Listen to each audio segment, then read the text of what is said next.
टारा mathematics के online platform में आप सभी लर्नर्स का स्वागत है।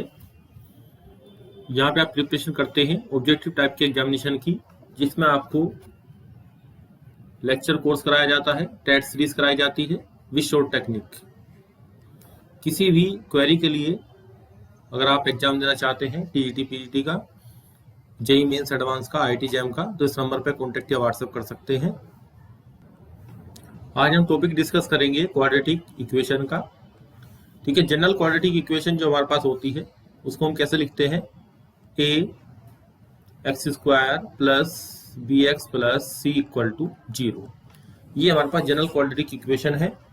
यहाँ पे कंडीशन क्या ऑपरेट होती है कि ए जो हमारे पास है वो 0 नहीं होना चाहिए, क्योंकि अगर ए 0 होगा तो हमारे पास क्वाड्रेटिक इक्वेशन नहीं बनेगी, ये हमारे पास लीनियर इक्वेशन बन जाएगी।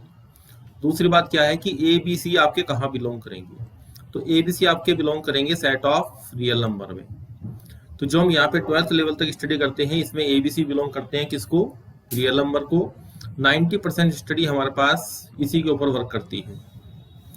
अब सेकंड चीज क्या आती है कि अगर ए बी सी हमारे बिलोंग कर जाए सेट ऑफ कॉम्प्लेक्स नंबर को, तब क्या होगा, तो 10% स्टडी आपकी जो टॉपिक की है वो इसके ऊपर डिपेंड करेगी। अब यहाँ पे क्वाड्रेटिक इक्वेशन को 3 तरीके से डिफाइन किया गया है कि अगर ए बी सी तीनों आपके पास नॉन जीरो कांस्टेंट हैं, तब हम उस इक्वेशन को, क्वाड्रेटिक इक्वेशन को क्या बोलते हैं, complete quadratic equation. Second condition, अगर बी और सी दोनों जीरो हो जाएं तो हमारे पास इक्वेशन क्या बचेगी, ए एक्स स्क्वायर इक्वल टू 0, इस फॉर्म में बचेगी। तो यहाँ पे इस इक्वेशन को, क्वाड्रेटिक इक्वेशन को इनकम्प्लीट क्वाड्रेटिक इक्वेशन बोलेंगे। थर्ड वन में अगर केवल बी 0 आता है तो हमारे पास क्वाड्रेटिक इक्वेशन ए एक्स स्क्वायर प्लस के सी इक्वल टू 0 की फॉर्म में आ जाती है, जिसको बोलते हैं प्योर क्वाड्रेटिक इक्वेशन, क्योंकि इस मैक्स का जो कोएफिशिएंट है वो क्या है, हमारे पास 0 है, इस वजह से। अब हम क्या करते हैं 10th क्लास में इस इक्वेशन में bye performing the perfect square की फॉर्म में बना के यहाँ पे x की वैल्यू को हम ऑब्टेन करते हैं, जो कि आपको पहले से ही नोन है, -b plus minus under root b square minus 4c upon 2a। ये हमारे पास फॉर्मूला आ जाता है, इसको हम बोलते हैं फॉर्मूला मेथड या फिर श्रीधराचार्य फॉर्मूला। अब यहाँ पे प्लस साइन के लिए जो x की वैल्यू आती है इसको आप क्या बोलते हैं, अल्फा मान लेते हैं, और निगेटिव साइन के लिए जो x की वैल्यू आती है इसको हम मान लेते हैं बीटा। अब इसके बाद 2 प्रॉपर्टी आपको जानकारी है पहले से ही, अल्फा प्लस बीटा, जब आप इनको अलग अलग ऐड करेंगे तो माइनस का b अपॉन ए आता है, और इन दोनों का जो प्रोडक्ट आप करेंगे वो c अपॉन ए आता है। तो ये दोनों रूल आपको पहले से ही जानकारी में है, जिनका की यूज क्वाड्रेटिक इक्वेशन को सोल्व करने में होता है। अब देखिए हमने क्या किया कि x की वैल्यू जो हमारे पास प्लस वाली थी, जो हमने प्लस साइन के साथ अल्फा लिया था, उसको हमने क्या किया, यहाँ पे रेशनलाइज किया। यहाँ पे प्लस का साइन है तो हमने यहाँ पे माइनस से मल्टीप्लाई डिवाइड किया, फिर यहाँ पे ए स्क्वायर माइनस बी स्क्वायर का फॉर्मूला जनरेट किया। उसके बाद हमारे पास ये क्वांटिटी ऑब्टेन हो गई ए स्क्वायर माइनस बी स्क्वायर को ऑपरेट करने के बाद। अब यहाँ से बी स्क्वायर कैंसिल आउट हो गया, हमारे पास फॉर्मूला बचा 2c upon minus b minus under root b square minus 4ac। इसी तरीके से यहाँ पे निगेटिव साइन के लिए हमने इसको रेशनलाइज किया, रेशनलाइज करने के बाद ये क्वांटिटी ऑब्टेन हो जाती है, जैसे हमने ऊपर किया। इसको आप सोल्व करके देख सकते हैं। तो हमारे पास फाइनली जो x की वैल्यू आई है वो x equal to 2c upon minus b plus minus under root b square minus 4ac। अब आप इसको कंपेयर कीजिए किससे, हमने x की वैल्यू फाइंड आउट क्या करती है, x equal to minus b plus minus under root b square minus 4ac upon 2a। इससे हमने इसको ऑब्टेन किया था, पहला फॉर्मूला आपके पास यही है। अब इस फॉर्मूले को दूसरे तरीके से आप इस तरीके से भी याद करेंगे, ये भी आपसे सीधा एग्जाम में पूछ लिया जाता है। तो 2 फॉर्मूला आपके पास हो गए, बस अंतर इसमें ये है ऊपर नीचे का जो पोर्शन है वो यहाँ भी सेम है, यहाँ भी सेम है, यहाँ पे आपका 2a है और यहाँ पे आपका 2c है। अब ये जो फॉर्मूला हमने ऑब्टेन किया था फॉर्मूला मेथड वाला, तो इसमें अंडर रूट के अंदर, यहाँ पे अंडर रूट के अंदर एक क्वांटिटी है बी स्क्वायर माइनस 4ac। अब हम क्या करेंगे, इसको एक नया नाम देंगे d। और डी का मतलब किससे है? डिस्क्रिमिनेंट। ये हमारा क्या है? डिस्क्रिमिनेंट। डिस्क्रिमिनेंट किसी भी सिस्टम के लिए वो हमारे पास क्वांटिटी होती है जो उसको एनालाइज करके बताती है। यानी कि हमारे पास जो एक्स की वैल्यूज आ रही हैं, जो एक्स की वैल्यू अल्फा आएंगी और एक्स की वैल्यू क्या आएगी? बीटा आएगी। तो हमें ये देखना है कि अल्फा बीटा की वैल्यू किस तरीके से आ रही है। यानी कि वो जो हमारे पास अल्फा बीटा की वैल्यूज आएंगी वो हमारे पास रियल आएंगी या फिर इमेजिनरी आएंगी। फिर इनके आगे पार्ट आगे डेवलप होंगे। रियल में हम देखेंगे रेशनल रूट्स कब आएंगे और इरेशनल रूट्स कब आएंगे। इन सब चीजों को हमें क्या करना है? एनालिसिस करना है। उसके बाद एक कंडीशन और भी देखेंगे, रूट्स हमारे पास इक्वल कब आएंगे और रूट्स हमारे पास अनइक्वल कब आएंगे। इन सब चीजों को हमें क्या करना है? एनालिसिस करना है। तो इसको एनालिसिस करने के लिए हमें किसकी आवश्यकता पड़ेगी? डी की आवश्यकता पड़ेगी, जिसको हमने बोला बी स्क्वायर माइनस 4ac। अब आप यहाँ क्वेश्चनिंग कर सकते हैं कि आपने इसको ही डिस्क्रिमिनेंट के सिस्टम में क्यों ऑपरेट किया। तो उसका कारण मैं आपको बता देता हूं कि क्योंकि ये क्वांटिटी, यहाँ पे देखिए ध्यान से फॉर्मूले के अंदर, ये क्वांटिटी आपकी अंडर रूट के अंदर लाई कर रही है।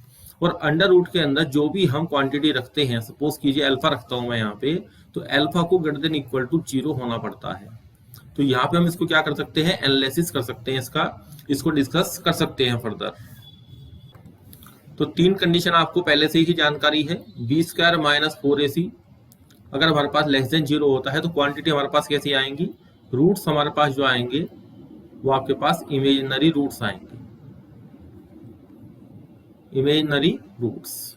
ये कंडीशन आपको क्लियर है। और ये जो इमेजिनरी रूट्स आते हैं हमारे पास, ये हमारे पास कैसे आते हैं? अनइक्वल होते हैं। एक रूट हमारे पास किस तरीके से आएगा? ये जो रूट हमारे पास एग्जिस्ट करेंगे वो कंजुगेट पेयर में एग्जिस्ट करेंगे, कंजुगेट पेयर में। ये चीज ध्यान देने वाली है जो क्वेश्चन को करने में काम आएगी। यानी कि अगर एक रूट हमारे पास a1 प्लस आइटा b1 आता है तो दूसरा रूट उसके साथ कंजुगेट पेयर में a1 माइनस आइटा b1 आएगा। लेकिन आप इन सब चीजों का ध्यान इस चीज को करते हुए करेंगे क्योंकि हमारे पास a b c belongs to r है। इस चीज को स्पेशली ध्यान करना है कि हम सारी जो वर्किंग कर रहे हैं वो a b c belongs to r, यानी कि जो कोफिशिएंट आपके हैं वो रियल है, तब ये वर्किंग हो रही है। अगर एबीसी हमारे कॉम्प्लेक्स नंबर को बिलोंग करेंगे तब हमारी स्टडी अलग फेज में चली जाएगी, जिसको हम अभी नहीं कर रहे हैं। पहले हम 90% पे वर्क करते हैं। तो बी स्क्वायर माइनस 4ac जब इक्वल टू 0 होता है तो रूट्स हमारे पास कैसा आते हैं? अंडर रूट के अंदर 0 होगा तो रूट्स इक्वल आएंगे, रियल आएंगे। और x इक्वल टू माइनस के बी अपॉन 2a, ये हमारे पास इक्वल रूट की क्वांटिटी आएगी। यानी कि रूट्स क्या आएंगे हमारे पास? यहाँ पे रूट्स अल्फा और बीटा दोनों क्या होंगे? बराबर होंगे। तीसरी कंडीशन जो सबसे ज्यादा इंपॉर्टेंट है, बी स्क्वायर माइनस 4ac आपका ग्रेटर देन 0 आता है तो रूट्स हमारे पास रियल होते हैं और अनइक्वल होते हैं। अनइक्वल किस वजह से होंगे? प्लस माइनस के साइन की वजह से। प्लस के साथ अलग आएगा, माइनस के साथ हमारे पास रूट अलग आएगा। ये अल्फा और ये बीटा, ये हमारे पास कैसे होंगे? अनइक्वल होंगे। ये चीज ध्यान रखनी है। और अल्फा बीटा की वैल्यू आपको ऊपर बताई गई थी, वही आएगी। अब जब हमारे पास रियल नंबर वाला कंसेप्ट आता है तो हम इसमें नई चीज ढूंढने की कोशिश करते हैं कि हमारे पास रियल के अंदर रूट रेशनल कब आएंगे और इरेशनल कब आएंगे। दो चीजें हम डिस्कस करते हैं, रेशनल और इरेशनल। तो इसके लिए आपको कंडीशन देखनी पड़ेगी। रेशनल रूट के लिए सबसे पहले हमारे पास जो फॉर्मूला है under root b square minus 4ac, वहां से अंडर रूट खत्म होना चाहिए। तो सबसे पहली कंडीशन है यहाँ पे कि जो आपके पास d है, d should be perfect square. पहली condition, d should be perfect square. d को परफेक्ट स्क्वायर होना पड़ेगा, लेकिन इतना ही होना पर्याप्त नहीं है। इसके साथ एक एडिशनल कंडीशन भी जुड़ेगी। एडिशनल कंडीशन आपके पास क्या है कि जो आपके एबीसी हैं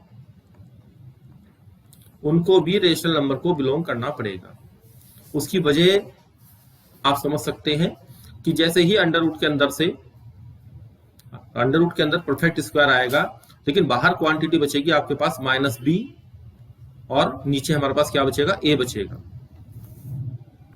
तो अगर उनमें से कोई भी रेशनल हो गया तो रूट हमारे पास क्या होंगे, रूट रेशनल हमारे पास नहीं आएंगे।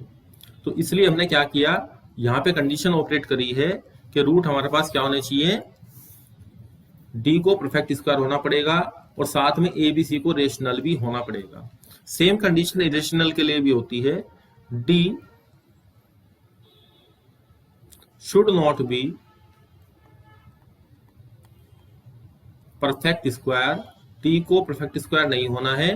लेकिन डी अगर परफेक्ट स्क्वायर नहीं होगा तो उसके साथ भी एक कंडीशन ऑपरेट होती है, a b c belongs to Q, यानी कि जो कोफिशिएंट है हमारे पास उनको क्या होना पड़ेगा, उन कोफिशिएंट को हमारे पास रेशनल नंबर को बिलोंग करना चाहिए। तो ये दो कंडीशन आप लोग याद रखेंगे जो मेनली आपसे एग्जाम में पूछी जाती है, या इंटरव्यू में भी आपसे पूछ सकता है कि अगर रूट रेशनल होते हैं तो केवल डी का परफेक्ट स्क्वायर होना ही पर्याप्त है या कोई और भी कंडीशन ऑपरेट होती है। तो ये कंडीशन आपको ध्यान रखनी है कि ए बी सी बिलोंग करेंगे क्यू को, a b c set of rational number को बिलोंग करेंगे, ऐसा तभी संभव है। अब नेक्स्ट कंडीशन देखिए कि आपने कहा कि अल्फा सेटिस्फाई करेगा उसकी इक्वेशन को, यानी कि ए अल्फा स्क्वायर प्लस के बी अल्फा प्लस के सी इक्वल टू 0 हमारे पास आना चाहिए। अब ये बहुत सिंपल सी बात है कि किसी भी इक्वेशन के रूट उसकी इक्वेशन को सेटिस्फाई करते हैं, तभी तो उसका सॉल्यूशन होते हैं। अब यहाँ पे इसका यूज आप कैसे करेंगे, ये इंपॉर्टेंट है कि पेपर में आप इसका यूज कैसे करेंगे। अब मैं यहाँ से पहले दो जो टर्म मेरे पास है इन दोनों में से अल्फा को कॉमन ले लेता हूँ, तो ए अल्फा प्लस बी और इसको इधर ले आता हूँ माइनस के सी। तो यहाँ से एक क्वांटिटी निकल के आई, a alpha plus b equal to minus के सी अपॉन अल्फा। तो कुछ क्वेश्चन में ये चीज आपसे डायरेक्ट एप्लीकेबल हो जाएगी, इसको यूज करने से हमारा क्वेश्चन आसानी से सोल्व आउट हो जाएगा। कुछ क्वेश्चन में आप इस तरीके से भी करेंगे कि ए अल्फा स्क्वायर को माइनस के बी अल्फा माइनस के सी पुट करेंगे, ऐसा करने से भी आपका क्वेश्चन सोल्व करना आसान हो जाएगा। नेक्स्ट कंडीशन देखिए, आपसे डिफरेंस ऑफ द रूट्स के बारे में पूछा जाएगा। तो सम ऑफ द रूट्स और प्रोडक्ट ऑफ द रूट्स हमारे पास ऑलरेडी अवेलेबल है। यहाँ से आप क्या करेंगे, डिफरेंस ऑफ द रूट्स निकालेंगे। तो ये फॉर्मूला आपको पहले से ही जानकारी में है, अल्फा माइनस बीटा का whole square equal to alpha plus beta का होल स्क्वायर और यहाँ पे माइनस के 4 अल्फा बीटा, क्योंकि इसके लिए वो ओपन करेंगे तभी माइनस के 2 अल्फा बीटा आएगा। अब अल्फा प्लस बीटा कितना है, माइनस का बी अपॉन ए इसका होल स्क्वायर और माइनस का सी अपॉन ए। अब यहां से आप क्या करेंगे, स्क्वायर रूट लेंगे, इस स्क्वायर को यहां से हटाएंगे तो यहाँ पे मॉडुलस जनरेट होगा। इस चीज का ध्यान रखना है कि यहाँ पे मॉडुलस लगाना है इक्वल टू। अब यहाँ पे जो कंडीशन बचेगी ये क्या आएगी, b square minus 4ac upon a square. तो ऊपर वाली क्वांटिटी हमारे पास क्या आ गई, डी आ गई, और नीचे हम क्या करेंगे, मोड ऑफ ए। तो यहाँ चीज ध्यान रखनी है, जब आप अंडर रूट ए स्क्वायर करते हैं तो उसको सीधा ए मत लिखें, ये लिखना गलत हो जाता है। अंडर रूट ए स्क्वायर को आप क्या लिखेंगे, मॉड ऑफ ए लिखेंगे। नेक्स्ट कंसेप्ट देखिए, अगर ये एक्सप्रेशन हमारे पास है और इसकी जीरोस हमारे पास अल्फा और बीटा है, ठीक है। जब भी हम पॉलिनोमियल पे काम करते हैं तो यहाँ पे एक्स की जिस वैल्यू के लिए हमारे पास एक्सप्रेशन क्या हो जाता है, जीरो हो जाता है। ये जो एक्सप्रेशन हमारे पास है ये एक्स बराबर अल्फा और बीटा पे क्या होगा, जीरो बन जाएगा। तो अल्फा और बीटा को हम क्या नाम देंगे, जीरोस। और अगर हमें इक्वेशन के लिए कहते हैं कि एक्स की किस वैल्यू के लिए हमारे पास इक्वलिटी होल्ड हो रही है, तो उसको हम बोलते हैं रूट्स। तो यहाँ पे दो डिफरेंस आपको पता होने चाहिए कि जीरोस और रूट्स। ये चीज भी आपसे इंटरव्यू में पूछी जाती है कि जीरोस में और रूट्स में क्या अंतर होता है। तो रूट्स तो काम करते हैं इक्वेशन के अंदर और ये काम करते हैं पॉलिनोमियल के अंदर। जीरोस काम करती है पॉलिनोमियल के अंदर। तो यहाँ पे हम इक्वेशन को लिखना चाह रहे हैं, इस एक्सप्रेशन को लिखना चाह रहे हैं कि एक्सप्रेशन किस तरीके से वर्क करेगा। तो यहाँ पे देखिए, यहाँ मैंने x minus alpha x minus beta लिखा, लेकिन जब यहाँ पे एक्स और एक्स को मल्टीप्लाई करेंगे तो एक्स स्क्वायर आएगा, और यहाँ पे आपके पास लेफ्ट में क्या है, ए एक्स स्क्वायर।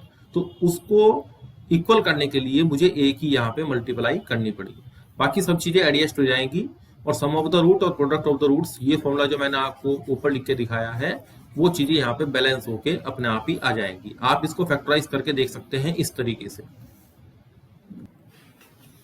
अब देखिए क्वेश्चन डिस्कस करते हैं, जिसमें कि आपको क्या दिया गया है कि अल्फा बीटा हमारे पास रूट है इस इक्वेशन के। हम वो इक्वेशन फाइंड आउट करनी है जिसके रूट हमारे पास ये दोनों दिए गए हैं। अब बेसिकली हम क्या करते हैं कि जब इक्वेशन फॉर्म करते हैं, अगर रूट हमारे पास अल्फा बीटा दिए होते हैं तो इक्वेशन हमारे पास क्या आती है, x square minus sum of the roots plus product of the roots. ऐसे भी सोल्व आउट कर लेते हैं इस तरीके से। और यहाँ पे सम की और प्रोडक्ट की वैल्यू रख देते हैं, तो इनको हम अल्फा 1 और बीटा 1 मान लेते हैं इन रूट्स को। तो अगर हम सीधे alpha 1 plus beta 1 find out करेंगे और अल्फा 1 बीटा 1 निकालेंगे तो ये प्रोसेस आपका लेंथी हो जाता है। ये जो जनरल मेथड है ये आपका लेंथी हो गया। तो हम इसको शॉर्ट टेक्निक से किस तरीके से सोल्व करेंगे, तो यहाँ पे ध्यान दीजिए इसमें कि यहाँ पे 1/a अल्फा प्लस बी की बात पूछी गई है। अब आप देखिए कि अल्फा इक्वेशन को सेटिस्फाई करेगा, तो a alpha square plus b alpha plus c equal to क्या हो गया, 0। ये जो एप्लीकेशन मैंने आपको भी सिखाया था, कंसेप्ट जो आपको सिखाया था, उसका एप्लीकेशन करने जा रहे हैं। तो यहाँ से जब अल्फा को कॉमन लेंगे तो यहाँ पे a alpha plus b equal to minus के सी आएगा, और ऐसा करने से a अल्फा प्लस बी की वैल्यू माइनस के सी अपॉन अल्फा हो गई। अगर आप सीधे इनको ऐड करेंगे तो कंडीशन किस तरीके से आएगी, a alpha plus b plus 1/a beta plus b. तो यहाँ पे आपकी सोल्विंग की जो टर्म्स है बहुत ज्यादा बढ़ जाएंगी, यहाँ पे आपको प्रोडक्ट भी करना पड़ेगा। तो ये लेंथी प्रोसेस है, इस प्रोसेस पर आपको एग्जाम में वर्क नहीं करना है, कंसेप्ट पे वर्क करना है। तो ये प्रॉपर्टी क्या हो गई, यहाँ से a अल्फा प्लस बी की वैल्यू आपके पास क्या आ गई, माइनस के सी अपॉन अल्फा। जब इसको यहाँ पे रखेंगे तो माइनस के सी और ऊपर हमारे पास कितना आ जाएगा, अल्फा। तो यहाँ से ये रूट आसान हो गया, इस रूट को हमने सोल्व आउट कर लिया। यहाँ से a बीटा प्लस बी निकालेंगे तो इक्वल टू माइनस के बीटा अपॉन सी।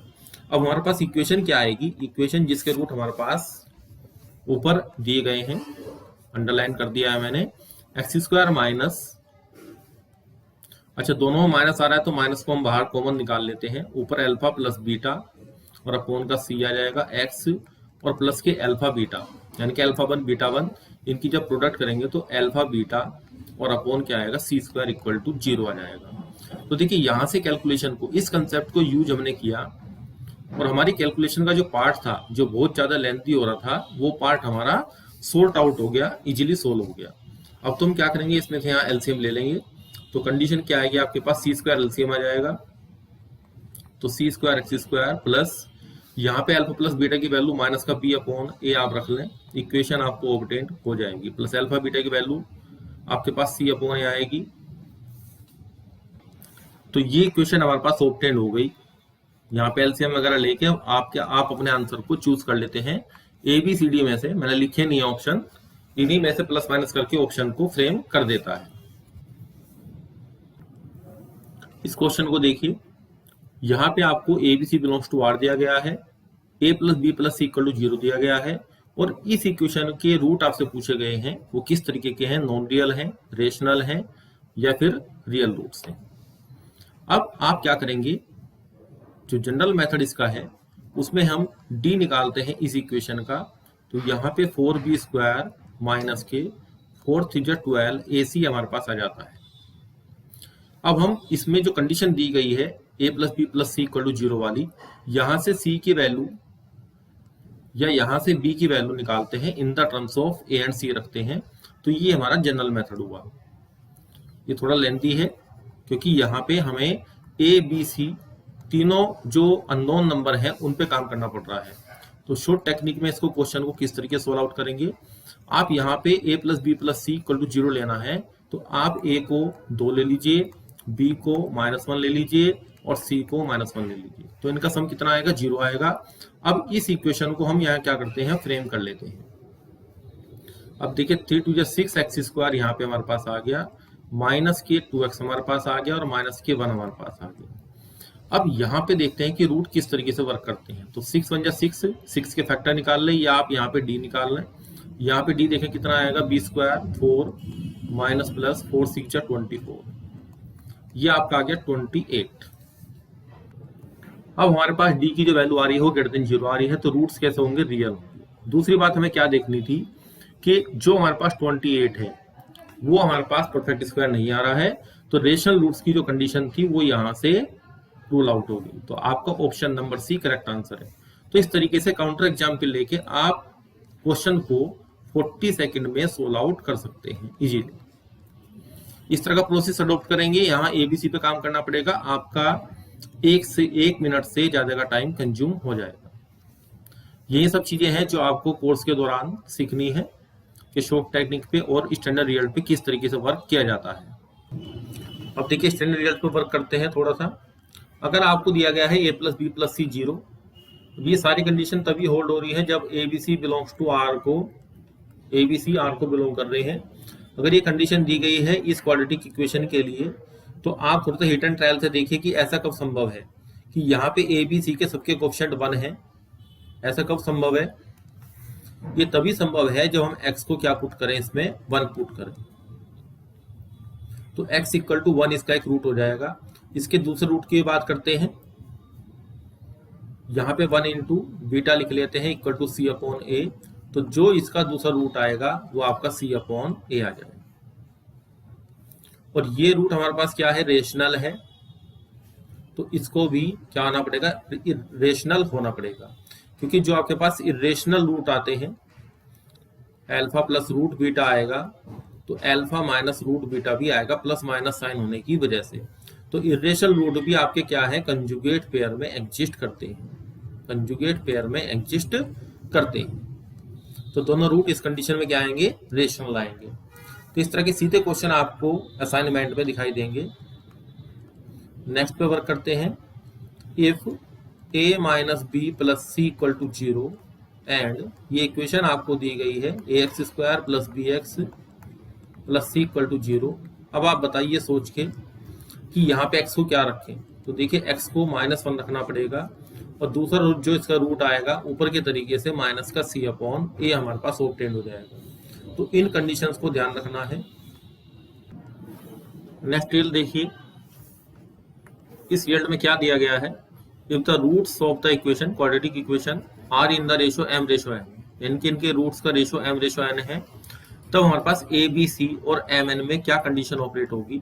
इसके ऊपर आपसे काफी क्वेश्चन एग्जाम में पूछे जाते हैं। तो ये रिजल्ट आपको डायरेक्ट स्टैंडर्ड रिजल्ट की फॉर्म में याद होना चाहिए। इसको आप कैसे ऑपरेट करेंगे, जब हमारे पास कोई चीज रेशियो में दी जाती है तो हम उसको क्या करते हैं, m अल्फा और n अल्फा किसी नंबर के प्रोडक्ट की फॉर्म में लिख लेते हैं। अब आप यहाँ पे सम ऑफ द रूट्स का और प्रोडक्ट ऑफ द रूट्स का फॉर्मूला ऑपरेट करेंगे। तो यहाँ से अल्फा कॉमन आ जाएगा, m प्लस n, थोड़ा सा प्रोसेस आपको बता देता हूँ, माइनस का b अपॉन ए, और यहाँ से अल्फा बीटा, सॉरी यहाँ पे m n और alpha square equal to c upon a आ जाएगा, प्रोडक्ट ऑफ द रूट्स। अब यहाँ से अल्फा की वैल्यू निकालेंगे और यहाँ पुट कर देंगे। ये प्रोसेस पूरा करने के बाद आपके पास एक रिजल्ट आएगा। अब इस रिजल्ट को कैसे याद रखना है इसको देख लीजिए। यहाँ पे आपको बी स्क्वायर अपॉन ए सी पे काम करना है, बी स्क्वायर अपॉन ए सी पे। अब यहाँ ऊपर स्क्वायर है 2, यहाँ भी स्क्वायर बनेगा, m प्लस n का होल स्क्वायर, यहाँ ए सी है तो यहाँ m n आएगा। तो ये इसका लर्निंग मेथड हो गया। चीज़ों को थोड़ा सा समराइज करें अपने तरीके से भी। मैंने तो अपने तरीके से जो लर्निंग मेथड है उसको आपको बता दिया, अब आप अपने तरीके से भी ऑपरेट करें। और आप अगर लेक्चर को देख के नोट्स बना रहे हैं तो केवल वही चीजें नोट करें जो आपके लिए नई है। पूरे लेक्चर को नोट करना आवश्यक नहीं होता, मेन चीज आप नोट करते जाइए जो आपके लिए, जो चीजें आपके लिए नई है। अब देखिए दो चीजों को ऊपर वर्क करते हैं। हमें ग्राफ बनाना है किसका, ये जो इक्वेशन आपको दी गई है। तो यहाँ पे अधिकतर कंफ्यूजन होता है कि ग्राफ ऑफ द इक्वेशन और ग्राफ ऑफ द एक्सप्रेशन में क्या डिफरेंस है। तो यहाँ पे देखिए जब भी हम इक्वेशन को सोल्व आउट करते हैं तो यहाँ पे आपके पास x की वैल्यूज आ जाती है अल्फा बीटा। डिपेंड करता है कि अल्फा बीटा आपके पास कैसे हैं, रियल हैं, रियल में भी आपके पास अनइक्वल हैं या फिर आपके पास इक्वल हैं, दो चीजें। या फिर रूट्स आपके पास नॉन रियल। अभी रेशनल और इरेशनल की बात हम नहीं करेंगे, केवल रियल और नॉन रियल की बात करेंगे। तो यहाँ से जो हमारे पास रियल लाइन है जिसको हम एक्स को डिनोट करते हैं, तो यहाँ पे अगर आपके पास रियल और अनइक्वल आ रहे हैं तो यहाँ पे अल्फा बीटा को हम इस तरीके से शो कर सकते हैं। अगर हमारे पास इक्वल आ रहे हैं तो यहाँ केवल एक ही पॉइंट अल्फा डिनोट करेंगे, यही इसका ग्राफ डिनोट करेगा। ये जो 2 पॉइंट हमने बनाए हैं यही इसका ग्राफ डिनोट करेंगे। और अगर हमारे पास नॉन रियल रूट आते हैं तो हमारे पास रियल लाइन रहेगी, इसमें हम कोई भी पॉइंट डिनोट नहीं करेंगे। अब बात करते हैं हम graph of expression y equal to a x square plus b x plus c. सबसे पहला मेथड आपके पास यहाँ क्या होता है कि a को आप कॉमन ले लेते हैं, x square plus b upon a x और प्लस का सी अपॉन ए। अब by performing the perfect square x के कोएफिशिएंट के आधे का स्क्वायर एडिंग एंड सब्ट्रैक्टिंग करेंगे तो ये रिजल्ट हमें ऑब्टेन हो जाता है। अब इसको उधर ले आएंगे, y plus D upon 4a और यहाँ पे 1 अपॉन a भी ले आता हूँ मैं, और x plus B by 2a का होल स्क्वायर, ये हमने बना दिया। अब ये किसको डिनोट करता है? पैराबोला को डिनोट करता है। पैराबोला को डिनोट करता है जिसमें कि जो स्टैंडर्ड फॉर्मेट हमारे पास होती है y square equal to 4x होती है, या फिर दूसरी x square equal to 4ay हमारे पास होती है। अब यहाँ पे जो हमारा ग्राफ है वो इस तरीके से वर्क करता है, y square equal to 4x के लिए लेफ्ट में ओपन होता है और यहाँ वर्टिकली अपवर्ड। अगर यहाँ पे माइनस का साइन आता है प्लस के लिए वर्टिकली अपवर्ड रहता है, अगर माइनस के 4y करेंगे तो ये वर्टिकली डाउनवर्ड बन जाएगा। इसी तरीके से यहाँ प्लस के लिए वर्क कर रहा है, अगर माइनस के लिए बनाएंगे तो ये ग्राफ इधर बन जाता है। तो यहाँ पे हमें इसको कंपेयर करना पड़ेगा x square equal to 4ay से। इससे कंपेयर करेंगे तो हमारे पास x इक्वल टू कितना आएगा? x प्लस बी बाई 2 आएगा। हम क्या करना चाह रहे हैं यहाँ पे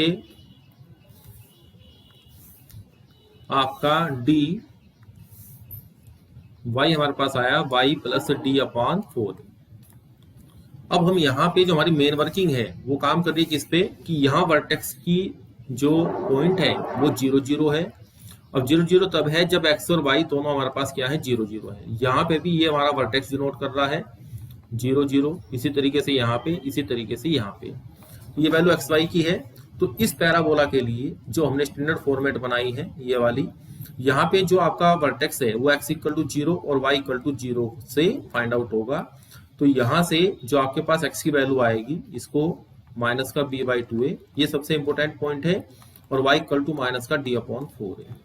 तो बेसिकली ये जो पैराबोला बनेगा जो हमने bye performing the perfect square से बनाया है, इसकी लोकेशन यहाँ पे ऊपर नीचे कहीं भी हो सकती है। इस तरीके से कहीं भी बन सकता है, ये डाउनवर्ड भी बन सकता है, इस तरीके से बिल्कुल नीचे ही बन सकता है। अब सिर्फ वर्टेक्स की बात हो रही है, हम किसकी बात कर रहे हैं? वर्टेक्स की। जितने पैराबोला मैंने बनाए हैं इन सब के वर्टेक्स क्या हो सकते हैं, इस वैल्यू को हमें देखना है कि वर्टेक्स हमारे क्या होंगे। तो ये जो एक्स और वाई की वैल्यूज आपके पास आई है यही सब वर्टेक्स है। इसको मैं इधर लिख देता हूँ। ये जो वर्टेक्स हमारे पास आया है माइनस का b अपॉन 2a और माइनस का d अपॉन 4, ये सबसे इंपॉर्टेंट पॉइंट है जो आपको लर्न होना चाहिए। इसको आप नोट डाउन करें। माइनस का b बाई 2a ये वर्टेक्स है किसका? पैराबोला का, जो इसके द्वारा रिप्रेजेंट होता है y equal to a x square plus b x plus c से जो आपका पैराबोला डिनोट होता है उसका ये वर्टेक्स है, उसका ये वर्टेक्स है। अब देखिए यहाँ पे a ग्रेटर देन 0 के लिए और a लेस देन 0 के लिए, a ग्रेटर देन 0 के लिए हमारे पास 3 कंडीशन ऑपरेट हो रही है कि d की वैल्यू क्या हो सकती है। अब यहाँ d लेस देन 0 है, सबसे पहली बात है कि जब हमारे पास a ग्रेटर देन 0 आएगा तो पैराबोला जो हमारे पास बनेगा वो वर्टिकली अपवर्ड बनेगा, और a लेस देन 0 के लिए वर्टिकली डाउनवर्ड बनेगा। दो चीजें क्लियर हो गई। अब सेकंड चीज डिपेंड करती है कि d लेस देन 0 है, तो इसका मतलब क्या हुआ कि पैराबोला जो हमारे पास आ रहा है जो y equal to a x square plus b x plus c है जो हमारे पास, ये एक्सप्रेशन जो है, अब इसमें जो जीरोस आएंगी वो जीरोस हमारे पास कैसी आ रही है? इमेजिनरी जीरोस आ रही है। पहले मैं रूट्स की बात कर रहा था, अब मैं जीरोस की बात कर रहा हूँ। तो जीरोस हमारे पास कैसी आएंगी? आपके पास नॉन रियल आएंगी। तो हमारा पैराबोला एक्स एक्सिस को टच नहीं करेगा। ये कंडीशन इसके लिए ऑपरेट हुई। सेकेंडरी कंडीशन देखते हैं, डी इक्वल टू 0, इसका मतलब यहाँ पे जीरोस जो आएंगी x equal to alpha repeated आएंगी, तो यहाँ पे पैराबोला हमारे पास वर्टिकली अपवर्ड बनेगा और इसको टच करते हुए जाएगा एल्फा पे। अब डी ग्रेटर देन 0 के लिए हमारे पास रूट्स जो जीरोस आती हैं वो अल्फा बीटा अलग अलग आती हैं, तो वर्टिकली अपवर्ड बनेगा और एक्स एक्सिस को दो जगह काट के जाएगा। तो ये तीनों चीज क्लियर होगी। और चौथी जो सबसे महत्वपूर्ण बात इसमें है कि इन सभी के लिए जो भी हमारे पास y की वैल्यू आएगी उसमें से मिनिमम वैल्यू, देखिए ये सारी y की वैल्यूज हैं जो आपको ग्राफ में दिखाई दे रही है, ये सब y की वैल्यूज हैं जो x को रखने पे हमें फाइंड आउट होती हैं। तो सबसे महत्वपूर्ण बात क्या है कि इसमें से y की मिनिमम वैल्यू क्या होगी। हम y मैक्सिमम और y मिनिमम के ऊपर काम करेंगे। तो देखिए y मैक्सिमम को निकालना संभव नहीं है, वो टेंडिंग टू इन्फिनिटी जाएगा क्योंकि ग्राफ हमारा ऊपर की तरफ बढ़ता जा रहा है। लेकिन y मिनिमम हमारे पास क्या आएगा, जो हमारा वर्टेक्स वाला पॉइंट था माइनस का b/2a और माइनस का d/4a, तो ये जो y की वैल्यू है वो माइनस के d/4a। इस चीज के ऊपर, इस कंसेप्ट के ऊपर आपसे क्वेश्चन अधिकतर एग्जाम में पूछा जाता है, इंटरव्यू में भी और एग्जाम में भी। सेम कंडीशन हम यहाँ ऑपरेट करेंगे, वर्टिकली डाउनवर्ड बनेगा, d लेस देन 0 है, x एक्सिस को कट नहीं करेगा, यहाँ पे इक्वल जीरोस आएंगे, यहाँ पे टच करेगा और यहाँ पे इस तरीके से आएगा। ये इस तरीके से कहीं भी मूव कर सकता है, ये जरूर नहीं है कि जहां मैंने बनाया वहीं मूव करे, इस तरीके से कहीं भी मूव करेगा। तो सेकंड वाली कंडीशन में ये जो आपके पास वर्टेक्स वाले पॉइंट आएंगे, इनको देखिए ध्यान से, ये जो वर्टेक्स वाले आपके पास जो पॉइंट दिखाई दे रहे हैं इनको ध्यान से देखिए, ये सारी वैल्यूज हमारे पास y की है, जो भी वैल्यूज आ रही है ग्राफ के ऊपर ये सब y की वैल्यूज हैं। इनकी y की वैल्यूज में से देखिए y मिनिमम कितना होगा, अभी ग्राफ नीचे की तरफ बढ़ता जा रहा है, तो y मिनिमम तो हमारे पास टेंडिंग टू माइनस इन्फिनिटी आएगा, लेकिन y मैक्सिमम की हम बात कर सकते हैं तो y मैक्सिमम हमारे पास माइनस का d/4a आएगा। और y मैक्सिमम यहाँ दोनों जगह x की किस वैल्यू के लिए ऑब्टेन्ड होगा ये भी क्वेश्चन पूछ लेता है, तो माइनस के b/2a के लिए y की वैल्यू मैक्सिमम और मिनिमम यहाँ पे ऑब्टेन्ड हो जाती है। तो ये बहुत ही इंपॉर्टेंट पॉइंट है एग्जाम के पॉइंट ऑफ व्यू से। अब जो रिजल्ट हमने पढ़े हैं उनके ऊपर एक क्वेश्चन आपको कराते हैं। अगर हमारे पास ax² + bx + c = 0 है, इसका कोई भी रियल रूट नहीं है और a + b + c < 0 है, तब c की वैल्यू कहाँ लाई करेगी, क्या आएगी c की वैल्यू, ये हमें देखना है। देखिए सबसे पहले हम ये देखते हैं कि इसमें कोई भी रियल रूट नहीं है। जब इसका कोई भी रियल रूट नहीं है यानी कि जो इसका एक्सप्रेशन है हमें y मानना पड़ेगा, y = fx मानना पड़ेगा। हम इक्वेशन को एक्सप्रेशन की सहायता से सोल्व करते हैं, इसलिए हमने आपको दो चीज पढ़ाई है, ग्राफ ऑफ द इक्वेशन और ग्राफ ऑफ द एक्सप्रेशन। तो ये y = fx = ax² + bx + c की बात करेंगे एक्सप्रेशन की। जो चीज इक्वेशन वर्क करती है वही एक्सप्रेशन वर्क करती है, क्योंकि हम एक्सप्रेशन का ग्राफ प्लॉट कर सकते हैं इस वजह से। अब आप देखिए कि यहाँ पे हमें ये नहीं दिया गया कि a 0 से बड़ा है या a 0 से छोटा है, ये कंडीशन नहीं दी गई। तो हमारा जो पैराबोला है वो ऊपर की तरफ बनेगा या फिर नीचे की तरफ बनेगा, एक्स एक्सिस को कहीं भी कट नहीं करेगा। अब एक कंडीशन इसने साथ में दी है और ये कंडीशन मैंने आपको स्टार्टिंग में बताई थी कि अगर a b c तीनों कोएफिशिएंट 1 है तो इसका मतलब ये किस पे काम कर रहा है, x को 1 रख रहा है, तो f(1) की वैल्यू जो हमारे पास आएगी वो 0 है। ये चीज देखने वाली है पिछले स्टैंडर्ड रिजल्ट से, f(1) आपके पास लेस देन 0 आएगा। अब जब आपके पास f(1) लेस देन 0 आएगा तो इसका मतलब यहाँ पे जो 1 डिनोट कर देते हैं दोनों फिगर के अंदर, यहाँ तो ये पॉजिटिव आ रहा है तो ये फिगर काम नहीं करेगी, यानी कि a > 0 नहीं होगा। तो ये कंडीशन हमारे पास फुलफिल होगी कि a को 0 से छोटा होना पड़ेगा। ये भी बात आपसे एग्जाम में पूछ सकता है कि a के ऊपर क्या कंडीशन आएगी। ये ऑप्शन a और c दोनों बनाए जा सकते हैं। दूसरी कंडीशन f(1) लेस देन 0 है तो ये वैल्यू यहाँ आएगी। अब देखिए c हमें fx से कब ऑब्टेन्ड होता है, जब हम x को 0 पुट कर देते हैं। ये चीज भी आप नोट डाउन कर लें कि f(0) बराबर हमारे पास क्या होता है, हमेशा c होता है। अब तो जो c निकालेंगे तो c की कंडीशन क्या आएगी, यहाँ आएगी। तो ये जो c की वैल्यू आपके पास आएगी ये लेस देन 0 आएगी। f(0) बराबर c लेंगे हमेशा, कोई प्रॉब्लम नहीं है इसमें। और ग्राफ से हमने देख लिया, इस ग्राफ से हमने देखा कि इस पॉइंट पे यहाँ पे जो वैल्यू आपके पास आएगी c की वैल्यू लेस देन 0 आएगी। तो इस तरीके से c ऑप्शन आपका करेक्ट आंसर हुआ। तो ये कंसेप्ट के हिसाब से दो कंसेप्ट को मिक्स करके बनाया हुआ क्वेश्चन था, अच्छा क्वेश्चन है। नेक्स्ट क्वेश्चन देखिए, जो स्टैंडर्ड रिजल्ट हमने आपको लर्न कराया था उसके ऊपर बेस क्वेश्चन है। If the roots of the equation this are in the ratio 2:3। तो देखिए ये कंसेप्ट हमने आपको लर्न कराया था कि आप बी स्क्वायर के अपॉन में क्या करेंगे, ए सी करेंगे, ऊपर यहाँ पे m प्लस एन का होल स्क्वायर करेंगे और अपॉन में एम एन करेंगे। अब या तो आप इस तरीके से ऑपरेट कर लें, या आपके लिए स्टैंडर्ड रिजल्ट शॉर्ट टेक्निक की तरह वर्क करेगा। आपको रूट 2 अल्फा 3 अल्फा मान के इनका आप सम करेंगे, इनका प्रोडक्ट करेंगे, अल्फा को एलिमिनेट करेंगे। वो सारी वर्किंग हमें नहीं करनी है, हमें इस पे काम करना है। दूसरी बात, आप एक चीज और ध्यान दीजिए कि जो रूट आएंगे हमारे पास 2 और 3 का मल्टीपल आएंगे। अब यहाँ पे हम 6 पे ध्यान देते हैं कि 6 का जो फैक्टर है वो 3 इंटू 2 है, और 3 और 2 का सम कितना आ रहा है, मेरे पास 5 आ रहा है। तो यहाँ पे क्या होना पड़ेगा, इसका मतलब यहाँ पे ए को क्या होना पड़ेगा, 1 होना पड़ेगा। तो जो फैक्टराइजेशन आपने 10th क्लास में किया है उसको यूज करके भी आप क्वेश्चन को सोल्व आउट कर सकते हैं।